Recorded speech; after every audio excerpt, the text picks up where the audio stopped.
स्वामी जी, हमारे समाज में सब तरह के लोग रहते हैं। बच्चे होते हैं, युवा होते हैं, बुजुर्ग होता है, गृहिणी होता है और सब तरह के काम एक गृहस्थी को करने पड़ते हैं। तो देखिए, कोई व्यक्ति व्यापार कर रहा है, व्यापार करते करते उसको लाभ हो गया तो उसमें प्रसन्न होता है, उसमें विशेष उसको सहयोग की संभावना की आवश्यकता नहीं होती है। लेकिन ऐसी एक्यूट स्थिति आती है कि उसको नुकसान हो जाता है, नुकसान भी इतना भारी हो जाता है, उसके लिए वो असहनीय हो जाता है, तो वो गलत रास्ता निकाल लेता है, डिप्रेशन में चला जाता है। कई लोग सुसाइड भी कर लेते हैं, कई लोग घर छोड़ के भी चले जाते हैं। तो उस एक्यूट स्थिति के अंदर वो जो हमारा ये अध्यात्म विज्ञान किस तरीके से लागू होता है और वह अगर सीखा हुआ है तो ऐसे समय में कैसे लागू करके अपने आप को बैलेंस कर सकता है, कृपया बताइए। सभी श्रोताओं को मेरा नमस्कार, जय सच्चिदानंद और प्रश्न करने के लिए धन्यवाद। देखो, आध्यात्म विज्ञान तो पूरे मानव जीवन के उत्थान के लिए, कल्याण के लिए, मंगलकारी भावनाओं के प्रतिबिंब के लिए यह आध्यात्म विज्ञान कुदरत ने ही हमको दिया है। और हम सब ये विज्ञान जान के अपने जीवन में सामाजिक, धार्मिक और आध्यात्मिक स्टेज के ऊपर हम इसका उपयोग या इस्तेमाल करके इसका बेनिफिट ले सकते हैं। बहुत बड़ी बात है कि जीवन के अंदर हर व्यक्तियों को सुख दुख का संजोग आता है, कभी आनंद का, कभी शोक का, कभी प्राप्ति का, कभी नुकसान का। कभी किसी का जन्म होता है परिवार में, किसी की मृत्यु होती है। कभी पढ़ाई में सफलता मिलती है, निष्फलता मिलती है। कभी मैरिज लाइफ में भी सफलता निष्फलता मिलती है, बिजनेस लाइफ में भी सफलता निष्फलता मिलती है, फ्रेंड्स में भी सफलता निष्फलता मिलती है। और एक सैनिक होता है, सोल्जर इन अ बॉर्डर, उनके जीवन में भी साहस करते करते शायद उसके पांव हाथ कट जाते हैं, आंखें चली जाती है, शोल्डर चले जाती है, बाहें चली जाती है, तो भी उसका जीवन आमतौर से दुष्कर हो जाता है। कहीं कोई व्यक्ति का पति या पत्नी चले जाते हैं आधेड़ वय की उम्र में, तो भी उसका जीवन थोड़ा दुष्कर हो जाता है। ऐसे बहुत सारे जीवन में अच्छे बुरे प्रसंग तो सबको आते ही है। खेडूत को भी जब खेती करता है, फार्मिंग करता है, हो सकता है वो बारिश के ऊपर आधारित है, अगर बारिश नहीं आती है तो इन्होंने बीज बोए, वो भी नुकसान हो जाता है। तो ऐसे सभी व्यक्तियों के जीवन में अच्छे बुरे संजोग, अप्स एंड डाउन्स आते रहते हैं। क्या ये विज्ञान ऐसे हर प्रकार के मोड़ में, हर प्रकार के संजोगों में, क्या ये विज्ञान सहायक हो सकता है? क्योंकि हम ये विज्ञान को आम आदमी के लिए कैसे काम में आए उस लेवल तक ले जाना चाहते हैं। ये विज्ञान सिर्फ मुक्ति के लिए, सिर्फ आत्मा की अनुभूति के लिए या सिर्फ ब्रह्मांड के रहस्य जानने के लिए नहीं है, सिर्फ आप सामाजिक और धार्मिक जीवन में भी उनका लाभ ले सकते हैं। और एक किस प्रकार से आप इसका लाभ ले सकते हैं, यही मैं प्रस्तुत करना चाहता हूं आप सबके सामने। जैसे कोई व्यक्ति के जीवन में ऐसा संजोग आता है कि पढ़े लिखे इंसान है, बिजनेस करते हैं 10 साल से, 15 साल से, और छोटे मोटे अप्स एंड डाउन्स तो आता है, मगर वो उसको डाइजेस्ट कर पाता है और अपना काम काज करता रहता है। मगर एक समय ऐसा आया और इसका धंधा बिल्कुल चौपट हो गया और बहुत बड़ा नुकसान हुआ। वो नुकसान इतना बड़ा हुआ कि वो कैपिटल भी गवा बैठे और इसीलिए उस बिजनेस में सरवाइव रहना डिफिकल्ट हो गया। ऐसी सिचुएशन अगर कोई व्यक्ति को आती है अपने जीवन में, तो क्या ये विज्ञान इनको सहायक हो सकता है? ऑफ कोर्स, विज्ञान तो विज्ञान है, हम इसका किस प्रकार से यूज करना चाहते कर सकते हैं। क्योंकि विज्ञान का उपयोग करने का मतलब होता है वास्तविकता को स्वीकार करना। विज्ञान का उपयोग करना का मतलब होता है मानसिक संतुलन बनाए रखना। विज्ञान का उपयोग करने का मतलब सनातन सत्य जो है कि ये जो परिस्थिति आई है वो सदा के लिए नहीं है, 50 साल में पहली बार आई है और बाकी के 50 साल में दोबारा आएगी ऐसा जरूरी नहीं है। तो बहुत सारी चीजें ऐसी होती है कि जिसके आधार से विज्ञान हमको हेल्पफुल होता है। जैसे अगर कोई व्यक्ति को ऐसा बड़ा नुकसान हो गया है, अभी उसको धंधा चालू रखना भी दिक्कत वाली बात है और अगर धंधा नहीं चलेगा तो एम्प्लॉय और परिवार का भरण पोषण करना भी डिफिकल्ट हो जाता है। थोड़े समय के लिए तो चला देते हैं, जो पैसा है सेविंग है उसके आधार से, मगर वो लंबा समय चलता नहीं है। तो इस परिस्थितियों में विज्ञान कैसे हमको सहायक होता है आज इस परिस्थिति में। तो विज्ञान आपको ये कहता है कि सुख दुख जो आपके जीवन में आता है ये कोई परमानेंट नहीं है, एक अवस्था है। आपके पास जब 0 पैसा थे यानी कमाना शुरू किया था तब भी आपका जीवन चलता था। मध्यम अवस्था में आए, बहुत मेहनत करके भी बहुत नहीं कमाते थे फिर भी आपका जीवन चला, और मेहनत करके पैसा कमाया फिर भी आपका जीवन चला, और आज मेहनत करके नुकसान हुआ एबनॉर्मल। तो आप ये समझते हैं कि ये परिस्थिति हर रोज रहेगी? नहीं पॉसिबल है। अगर किसी का फ्रैक्चर हो जाता है तो जीवन में क्या 15-20 बार होता है? नहीं होता है ना।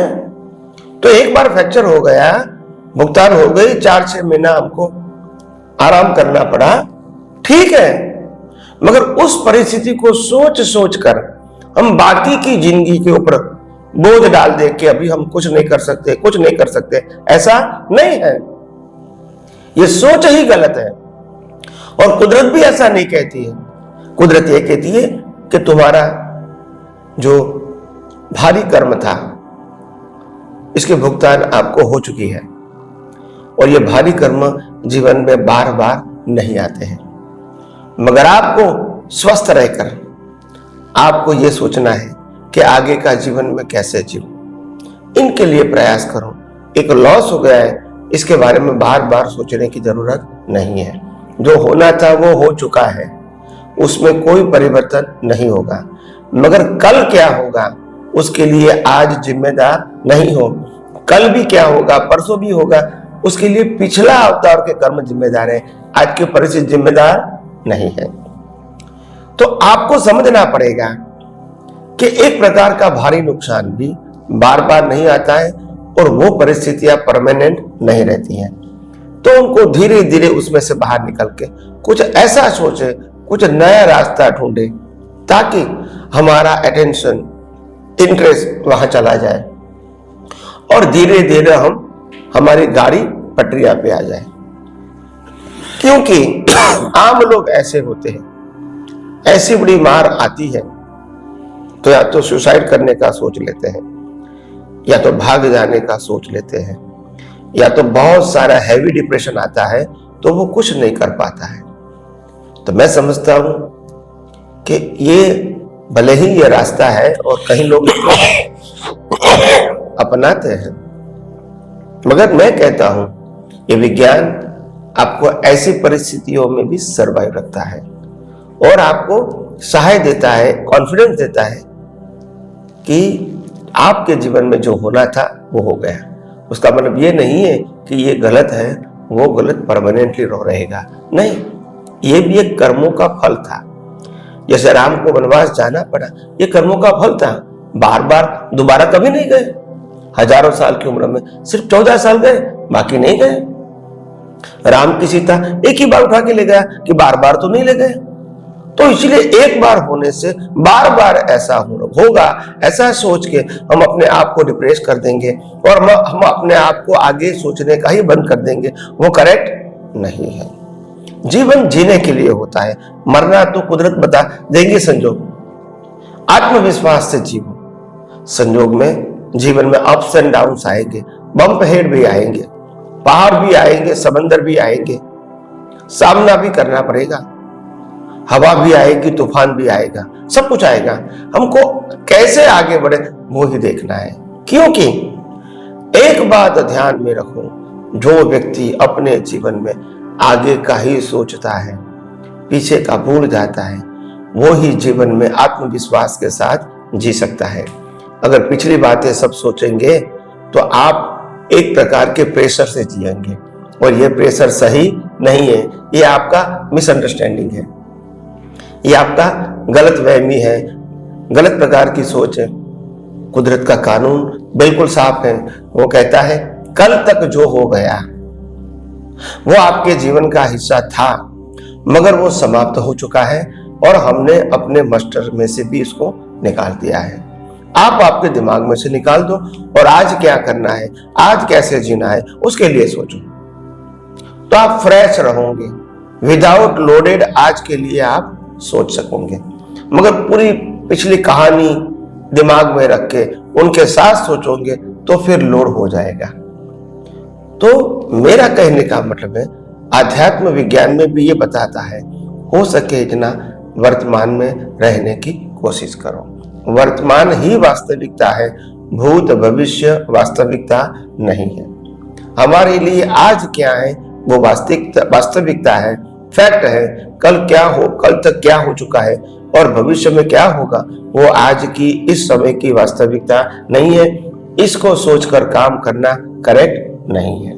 तो इसीलिए आध्यात्म विज्ञान ये कहता है, ऐसी परिस्थिति में भी आपको बाहर आने के लिए वर्तमान में सोच के आगे बढ़ना चाहिए, आगे कुछ न कुछ काम करना चाहिए, उसमें से कुछ न कुछ रास्ता निकलेगा, आपका जीवन भी बन जाएगा, आपका व्यवहार भी चलेगा और धीरे धीरे आपके दिमाग में से इनकी असर भी धीरे धीरे खत्म हो जाएगी। मगर डर के जीना वो करेक्ट नहीं है। और कुदरत का कानून बिल्कुल साफ है, अगर आपका हिसाब नहीं है तो दोबारा कुछ भी नहीं होगा।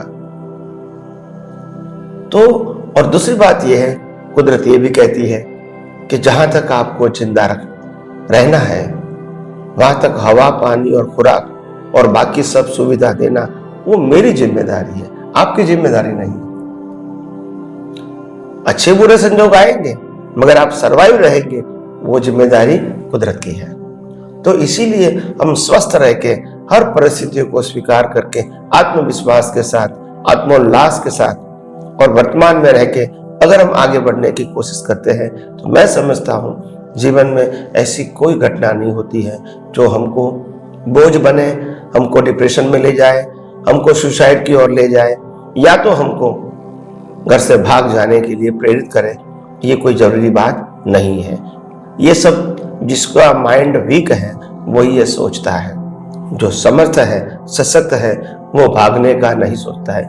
क्योंकि कुदरत का यही कानून है, जहां से आपको दिक्कत शुरू हुई वहां ही दिक्कत का सॉल्यूशन का रास्ता भी वहां होता है।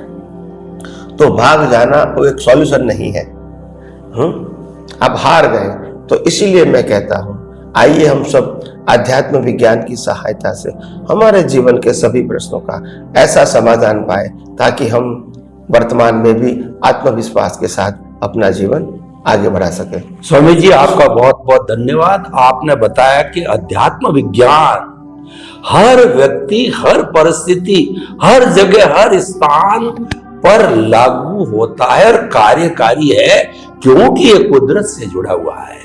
आपने बताया कि कोई भी परिस्थिति हमारे सामने आती है वो स्थायी नहीं है, वो जाने के लिए आई है, वो जा रही है और सुख दुख हमारी केवल मान्यता है और वह अपना जो है वो भुगतान करा के चली जाती है।